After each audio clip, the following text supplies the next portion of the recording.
Welcome to EV Hub Live. EV Hub Live is a live video podcast for public policy professionals working to advance transportation electrification. EV Hub Live is recorded live, so to tune in and ask questions or check the schedule, please visit atlasevhub.com/live. This episode of EV Hub Live brings together Atlas founder Nick Nigro with Ethan Elkind, Director, Climate Program, Center for Law and Energy and the Environment at UC Berkeley, and Abigail Wulf, Director, Critical Mineral Strategy at SAFE, to discuss critical minerals and how to ensure our supply chains can meet future EV demand. This episode is produced by Peter Benzoni and Tom Taylor of Atlas Public Policy.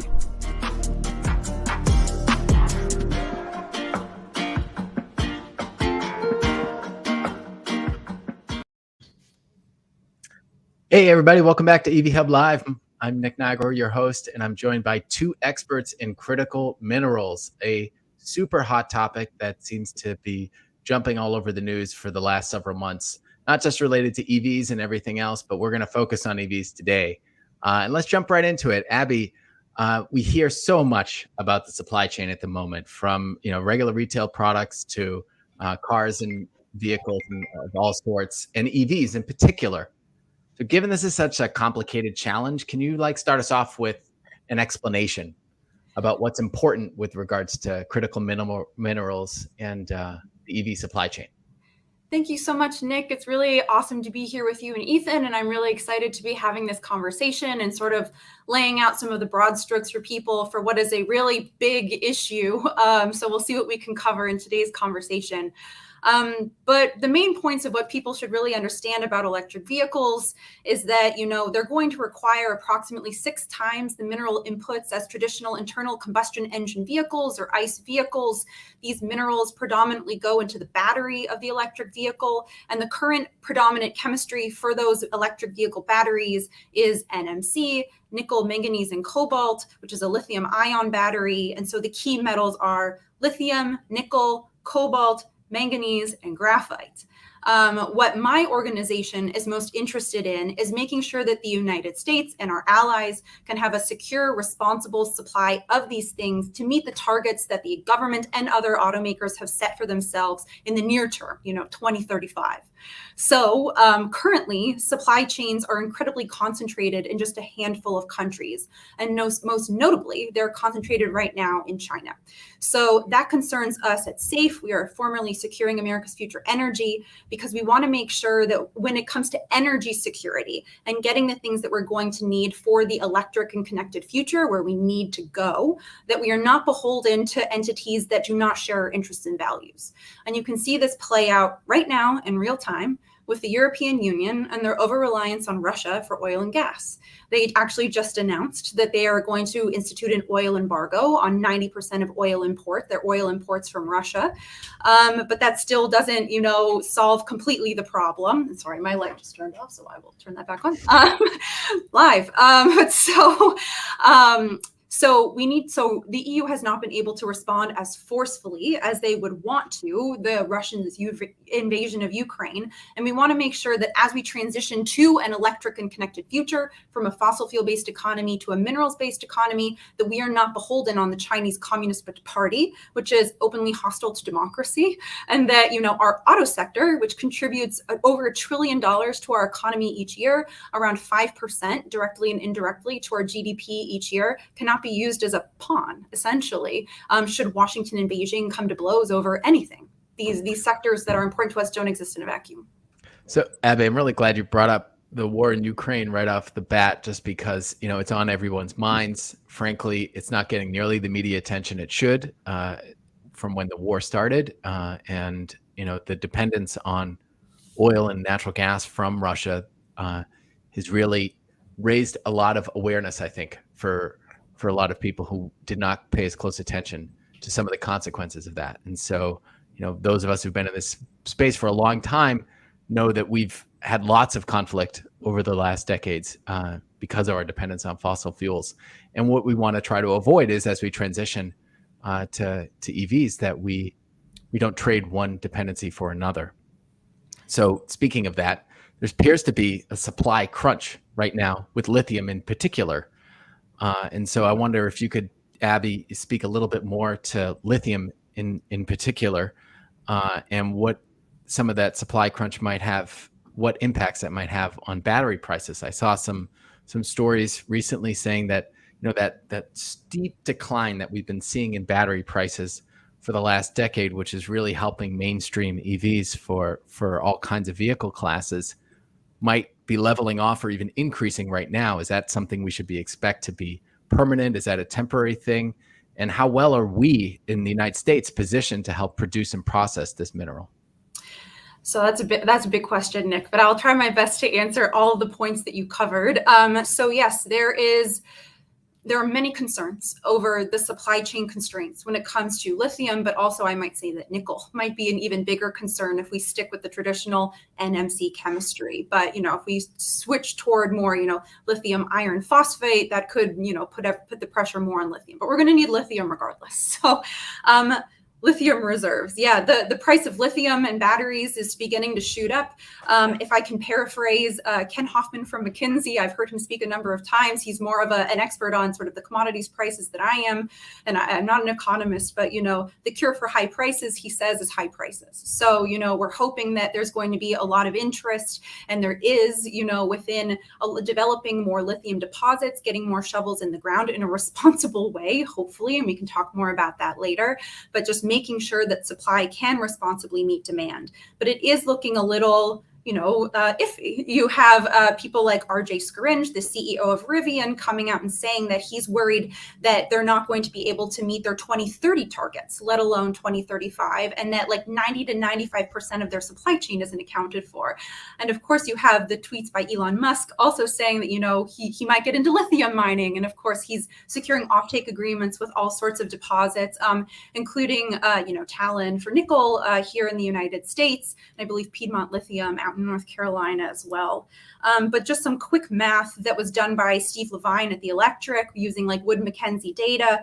I think a traditional NMC battery uses around 12.7 kilograms of nickel. I think this year we're projected to make and mine approximately 45.6 kilotons of that lithium. And so the ugly math for that essentially means that we're going to have enough lithium to make around 3.5 million EVs given current NMC chemistries, but we're projected to sell 25 million electric vehicles. So we're only mining enough lithium globally to meet 3.5 million of that 25. So you see, like, we're not quite on track where we need to be according to those numbers. The deposits exist, the reserves exist. It's just, how quickly can we get them online responsibly? And we have those reserves here in the U.S. too. It's not just like in other parts of the world. Is that right? Well, so the United States has around 3 to 4% of global lithium reserves. Actually, Chile, Australia, Argentina have the top 3 sort of global reserves, and Australia is the top producer of lithium right now. But yes, we could definitely help to contribute. Ethan, let's bring you into this conversation to talk more about what we might be doing in this country. There's been pretty stiff resistance to mining in the U.S., including places like Thacker Pass in Nevada. Can you speak to how we, as policy people, might be able to tackle these critical questions around land use, environmental justice? We don't have a great track record in this country of treating those communities very fairly. And so how do we make sure that we right those wrongs of the past, but also get those critical resources so that we can transition off fossil fuels? Yeah, no, Nick, it's really a key question because we do have lithium deposits, as Abby was mentioning, in the United States. And in many ways, it's in our interest, not just in terms of national security to have this mining done here in the United States, but just in terms of environmental and labor standards. Mines that happen in the United States are typically at a much higher level of standards on environmental sustainability and labor and human rights than we might see abroad. So there's definitely a lot of reasons why we would want that mining to happen in the United States, even beyond the national security concerns, which definitely are very real, and the reliability concerns about having so much of the supply chain concentrated in one country, one region. The problem in the United States is that many people don't like living near a mine. mines generate a lot of local environmental impacts, and there's a lot of controversies around the existing ones and also citing the new ones that would be needed for this essentially lithium gold rush that we're now and starting up on. And the other thing to keep in mind about these mines is that many of them are located near Native American tribes in the United States, where there's a long history of ignoring tribal sovereignty, tribal human rights, tribal environmental concerns. And our mining laws, I mean, our primary mining law in the United States literally is dated to 1872. I mean, that's in the title of the law. So we haven't updated our mining laws in a long time. The regulations haven't followed. So there's a lot of real concerns by people out in these communities, and often it's in rural areas, about what's going to happen to the groundwater, to endangered species, to their way of life. Many of these areas are going to impact cultural resources. So I don't think this is an impossibility to do, though, and I think there are ways forward. So Thacker Pass is maybe a good example of where, things are not going well. We haven't done that kind of advanced outreach, that advanced planning, and so what we're seeing is sort of one-off projects being proposed in a haphazard way. And what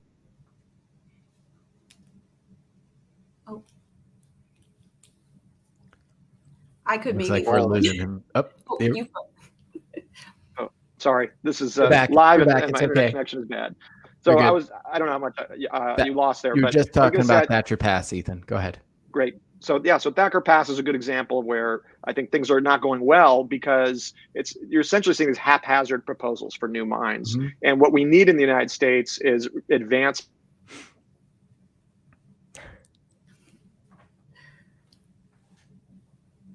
iron earlier. So that's some of it, is doing that community outreach earlier. Because in some cases, these tribes, many people in the community may be supportive of these projects because they bring jobs, they bring economic development. If they're done with community participation, you can often avoid these kinds of controversies like what we've seen at Thacker Pass in Nevada.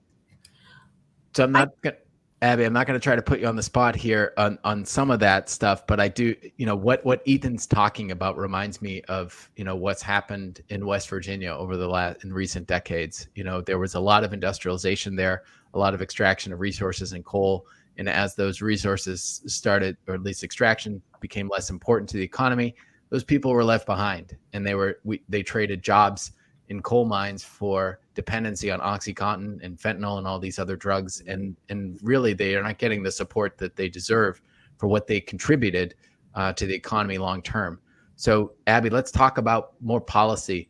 What's this administration doing, the Biden administration, to try to address supply chain issues, try to set us up for success, and make sure that we aren't leaving these communities behind as these projects ramp up, ramp down, and whatever? So to answer your question, then I might want to touch on a couple of things that Ethan was talking about too, like the haphazard proposal for developing mines. It's not just mining, it's also processing. But to make sure, yes, we want to make sure that frontline communities are not left behind, that we're not, in this country, I think it's fair to say that we have a toxic legacy of mining. We have over 500,000 abandoned mine lands. Yes, some of those are just adits. It's not necessarily, there are like big 500,000 open pit mines everywhere, but it's still a significant amount. And we want to make sure that those things are dealt with. They're kind of the reason why we can't have nice things. We don't have the trust there. We don't have the social license to operate there. So we need to make sure that as we transition to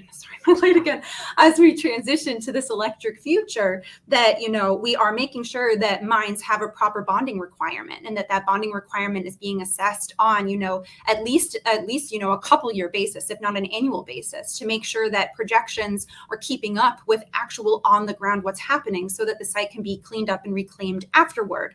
It's also, looking at existing brownfield sites, existing mine waste, and looking at Nettle, one of the national labs, is working right now to look at coal waste and coal ash, to try to see if they can extract rare earth elements and cobalt and other things from that existing coal mining waste. And it's also in the coal industry, there is a royalty fee paid.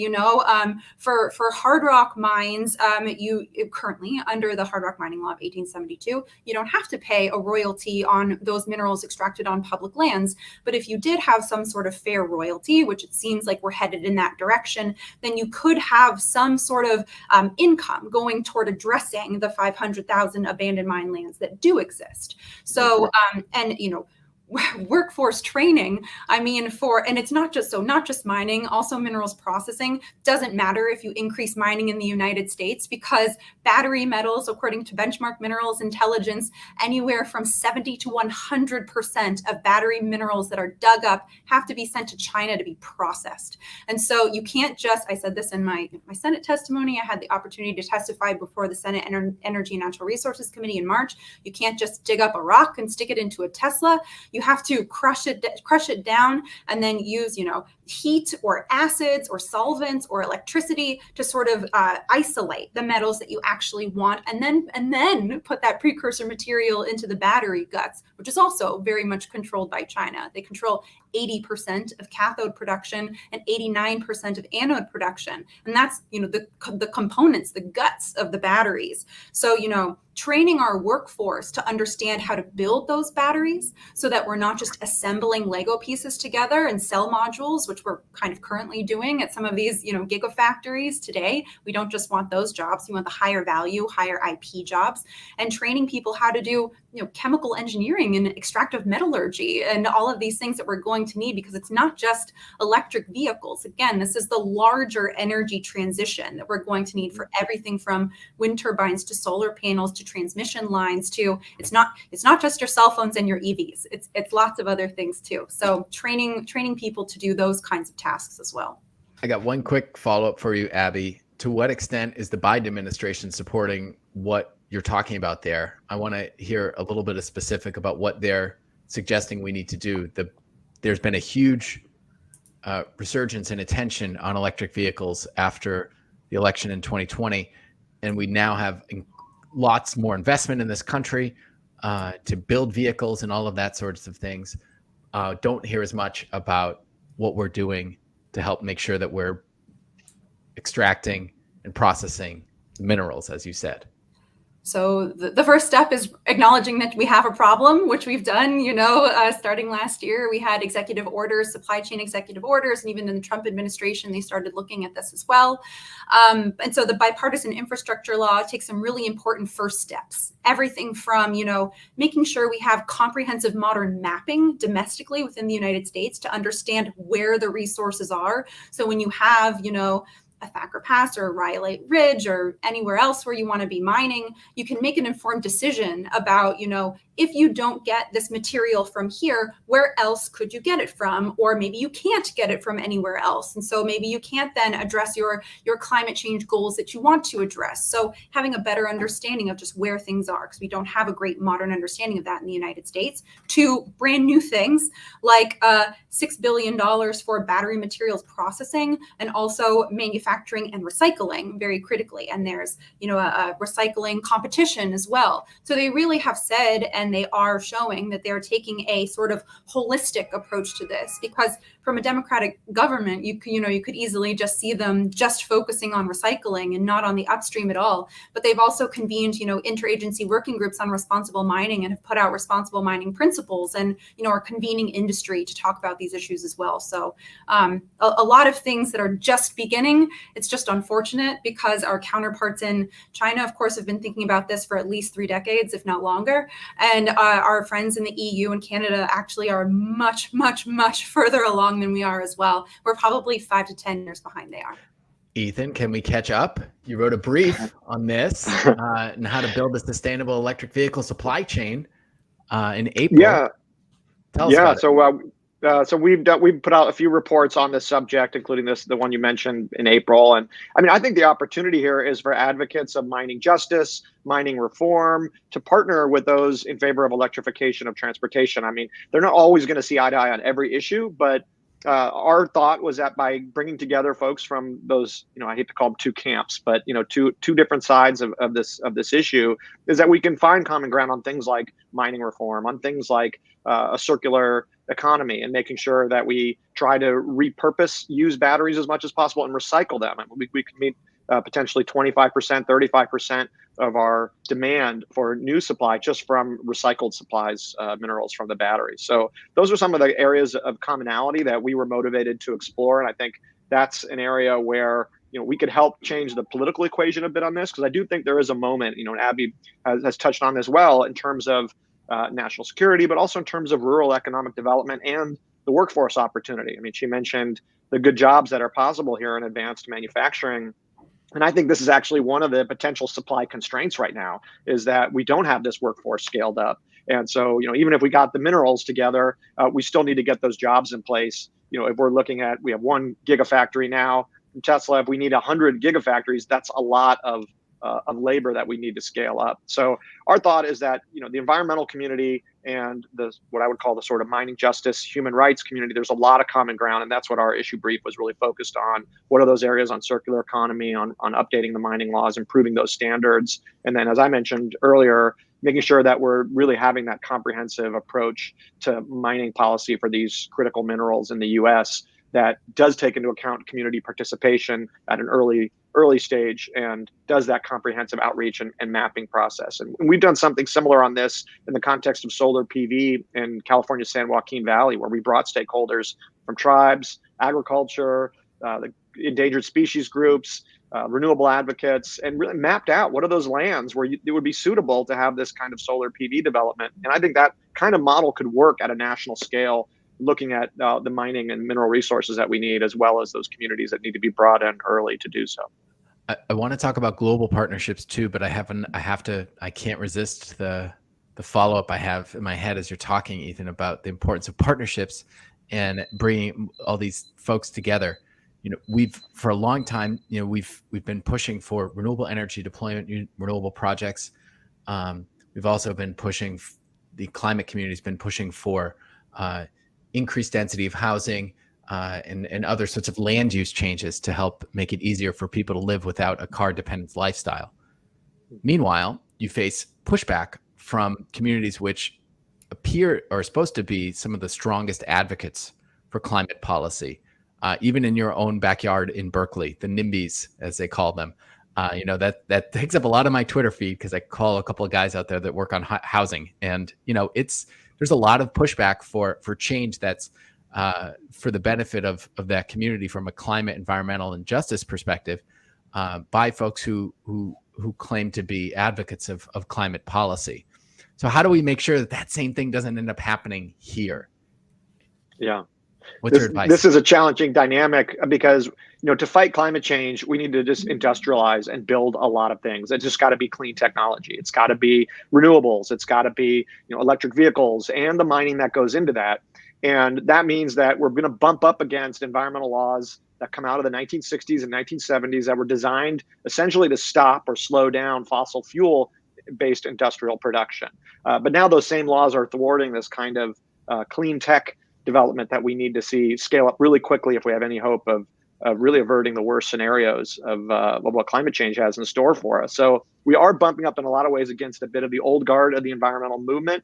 I do think it's a bit overstated. I think most people are broadly supportive, but the problem is that those opponents to anything being built in their backyard, they have an outsized role in the process, especially if they're well resourced. And that's part of the challenge in the United States. We are a decentralized country. Our power is diffuse, decentralized. We have a lot of local governments, and we have state and federal governments on top of that. We have multiple agencies, permitting. I mean, the list of permits you would need for any project now, it's dozens. So there's a lot of veto points, and it just takes a few, well-resourced, determined opponents to stop things from going forward.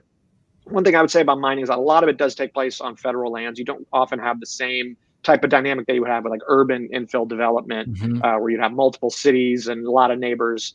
So it's a slightly different context, but I do think your point is true that, we have outdated processes, and we really need to scale up these industrial facilities, ironically, to achieve a very important environmental aim because it's in this case it's not based on fossil fuel, it's based on clean technology that we need. But one point that I think is important to make on this point is that a lot of people have this idea, not a lot, but some of the opponents to new mines have this idea that, you know, we don't need all these new vehicles. They're very opposed to passenger vehicles in some cases, and it's hard to blame them. You know, why should my community become a sacrifice zone so some wealthy person can drive an electric vehicle? That's kind of the image or the stereotype that they might have in their mind. And so I think part of the role of the advocacy community on the climate side of things is to really de-emphasize passenger vehicles, but more just electrifying transportation in general. This isn't necessarily about individual vehicles, although we will need millions of those to meet our climate goal. I mean, we're not going to suddenly not have passenger vehicles anymore. But this is also about electric buses and electric bikes, electric scooters. So there's a part of this is about kind of resetting expectations and the advocacy rhetoric around this issue. But there is a bit of a realistic kind of hope for that, you know, we'll just all suddenly switch to all biking and walking and transit-oriented development, and that'll solve the problem. When we've got a legacy system that's global, that's heavily dependent on individual passenger vehicles.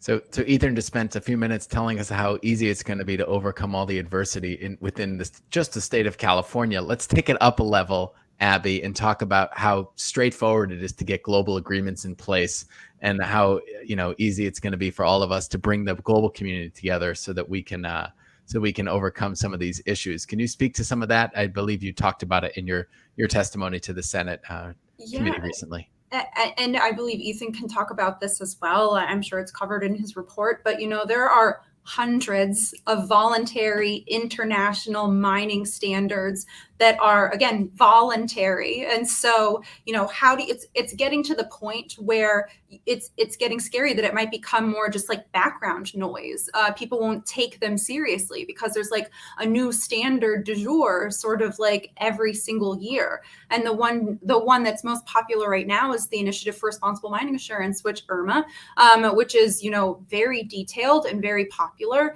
but you still get pushback from industry players that are worried about the cost of implementing this thing. And so, you know, how do you implement something like IRMA, which is a voluntary standard, on a global scale? Because just like oil and gas companies, a lot of mining companies are interstate actors. You know, just because we have good, you know, strong regulations within the United States, again, we don't have enough of the geologic reserves to do this all ourselves. We have, again, only 3 to 4% of global lithium reserves. We have like 0.3% of nickel reserves, and nickel is going to be an even bigger deal. So like, you're going to have to work with allies. And what we need to do is to create this global race to the top, using first and foremost transparency. And there are a lot of groups thinking about this issue as well. Battery labels from the EU battery regulation that are making their way through Parliament right now. The German government, as a part of that, and the Global Battery Alliance are starting their own pilot program to look at sort of provenance factors, tracking where their battery materials come from, all the way from the mine through to, you know, the EV motor or everything, and the battery and everything else. And so and that's also how we are going to be able to diversify these supply chains as well, because right now they're so concentrated because it's incredibly difficult to compete on cost. You know, the Chinese Communist Party, mainland China, does not have a global monopoly on these battery materials. You know, they have about like 8% of global lithium reserves. So, you know, they're sort of strategically going out and, you know, staking claims in other countries' reserves and then sending them back to mainland China for processing. So it's, you know, how do we work together to make sure that in the United States and the European Union and in Canada, these other large regional purchasing powerhouses, that when we're building our tech-driven economies, that we're only using materials that have been sourced with high standards. And the first step in that is transparency and mapping and tracing your supply chain. And depending on what automaker you talk to or battery maker you talk to, they really don't know where their supply chains are coming from. So we had a question from the audience, from our YouTube audience, about this particular topic, which I think is really relevant. You know, you're talking, we're building a new supply chain effectively for a new type of vehicle. So we can learn from our previous mistakes, and rather than hide the source of all this materials that went into the vehicle, we can be more transparent. And so to that end, Abby or Ethan, whoever wants to take this on, how are we going to work with our allies who have more like-minded policy in place, or could have more like-minded policy in place to ensure that we have that diversified supply chain that's actually sourced ethically? So I would say that we're not doing enough. We have existing pacts and partnerships with Canada and Australia. We have, our US-Canadian roadmap on critical minerals. Our science agencies are working well together for our critical minerals mapping initiative. But what we need are tangible action plans, like securing offtake agreements from responsible mines, especially from allied countries in the short term. Because again, if we're going to meet these if our US automakers are going to meet these targets by 2035, we're going to need that material really quickly, and you're not going to solve domestic mining issues, permitting processes, and community engagement, and updating the Hard Rock Mining Law of 1872, in the very near term. So that needs to be sort of a long-term goal that we work on together and we do it right. And in the meantime, building up processing facilities within the United States, North America, and our allies, working to funnel capital to, our responsible ally friends, Canada and Australia, which really they're a big game changer in this space when it comes to raw materials and, processing that stuff locally. And then working again with our friendly battery making partners, Panasonic, the BASFs of the world, the POSCOs of the world, to make that cathode material, that guts of the batteries, more locally. So that again, we're not just, digging the stuff up someplace else, processing it here, sending the precursor material back to Asia to be put into a cathode or an anode, and then shipping it back here to be put into an electric vehicle. Like, that doesn't make sense from a carbon intensity standpoint, but also just, I would imagine, from an economic standpoint for these people. Ethan, what are you thinking here? Well, I would just add that I think Abby's spot on, and her group is much more engaged on this, this sort of the state to state talks that happen in international pacts. But I definitely think that's the proper venue for thinking about the international cooperation.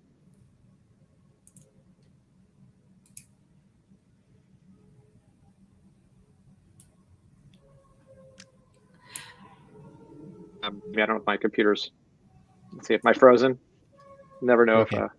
Okay, good. All right. So hopefully there's a role here now that the Pacific has really become the focus of U.S. foreign policy in a lot of ways, although obviously there's hot spots all around the world. But organizing the Pacific nations in a way in opposition to China to create an alternative power center creates an opportunity. But I would just add that there's also a role for non-state actors. And we're seeing advocates from countries all over the world who are sharing best practices, keeping each other updated on what's happening in the EU, what's happening in South Africa, China, India. I mean, some of the meetings that we convened to inform that issue brief that you mentioned, Nick. I mean, we had to hold those at 7 a.m. because California time, because that's the only time that would work for people who are literally all over every corner of the planet coming together to talk about this issue. So there's a role for non-state actors to share best practices and put some pressure on state leadership to get things done.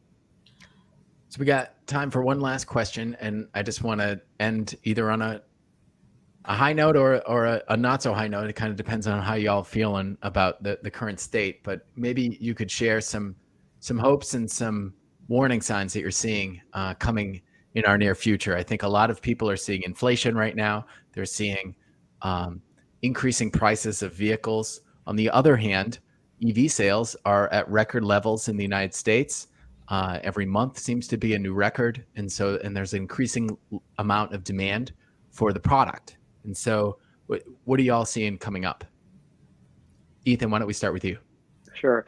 Well, I'm mostly optimistic. I mean, it's definitely troubling to see the supply chain crunch, but in a lot of ways, that's a function of a good thing, which is, as you just mentioned, Nick, there's very strong demand for these vehicles. And I really feel like in the last year or so, we've really reached a bit of a turning point just in terms of the models available and consumer interest in electric vehicles. So that is just incredibly positive. And I think that's something to highlight. Maybe in terms of a threat, we're always worried about Taiwan and the semiconductor industry there. That's very concentrated in Taiwan. So, to talk about a national security concern, we really also need to scale up our semiconductor industry in the United States and elsewhere outside of Taiwan, in case, let's hope not, but that there's any kind of Chinese incursion into Taiwan. So that's something I think on the threat front to worry about, in addition to everything else we talked about. I would just mention a couple other things. One is that, secondly, in addition to all the good news about consumer interest in electric vehicles, there's a lot of interesting innovation in this space. So in California, we have the lithium valley that people are talking about in the Salton Sea, which would basically pull out lithium from briny water that's captured from some of these geothermal facilities. So you don't need that same type of kind of open pit lithium mining that you might see in other contexts. So that's some interesting innovation that we're seeing in that space. And then the last thing I would point out, just in terms of kind of optimism and trends here, is that we can't lose sight of the big picture. As much as there are really very valid and real risks to communities that are adjacent to these mines and these facilities, processing facilities all over the world, I mean, if you think about the overall environmental justice positives that would come from being able to really get off of oil and gas. You think about the refineries in urban areas, the pollution from the trucks that go through many disadvantaged communities. I mean, the upside is really very, very strong in terms of undoing some of the environmental injustices in the past. So I don't think we should, it definitely doesn't mean we shouldn't worry about furthering injustices on the supply chain side, but just that we shouldn't lose sight of the positives from undoing a very unjust status quo that we have right now, which is our fossil fuel-based transportation infrastructure. Well said, Ethan. I just add that the dependence on fossil fuels also funding wars, active wars right now for the first time in Europe, at least in a very long time. So it's staring at us right in the face. Abby, close us out. Yeah, so I would say that overall, I'm optimistic that we're going to be able to meet these targets that we've set out for ourselves. But the big question, and what I'm less optimistic on, is whether the United States is going to be able to even participate in that, let alone lead. We're very comfortable and used to being sort of a global energy powerhouse, being an arsenal for energy, and being able to, give LNG exports, to the EU right now, like as they're trying to wean themselves off of gas. But, as we electrify, it's the EU that's leading right now. It's Australia and Canada that are leading right now. And of course, China that's leading right now. So, this issue has become incredibly polarized in the United States, to the fact where, if you try to talk to people about sourcing requirements so that you aren't overly reliant on, the Chinese Communist Party or anyone else, you're seen as a roadblock to electrifying. And, instead, we want to make sure that we can 1,000% meet those 2035, 2030 targets, but that we're not miring ourselves in a different dangerous dependency in the meantime. So, I just wish that weren't such a political talking point, and that we can walk and chew gum at the same time. We can electrify and build sustainable supply chains with our allies at the same time. And that's what we need to be doing. I hear the challenge. There should be an opportunity for nonpartisan action on this, or bipartisan action, depending on how you look at it, because it should be a nonpartisan issue. But it doesn't seem like Washington is up for much collaboration these days, with the exception of that big bipartisan infrastructure law, which, Abby, as you mentioned, had a lot of components of this. So that maybe that's a reason for hope for us in the near term. So that's all the time we have today for EV Hub Live. Greatly appreciate my guests, Abby and Ethan, for going through all these complex issues for us and explaining them in such a straightforward way. Me, as someone who has almost no subject matter expertise in critical minerals for EVs, I felt like I learned quite a lot in this one. So thanks so much, guys, for joining us, and we'll be with you again soon. Bye now. Thank you so much. Thanks.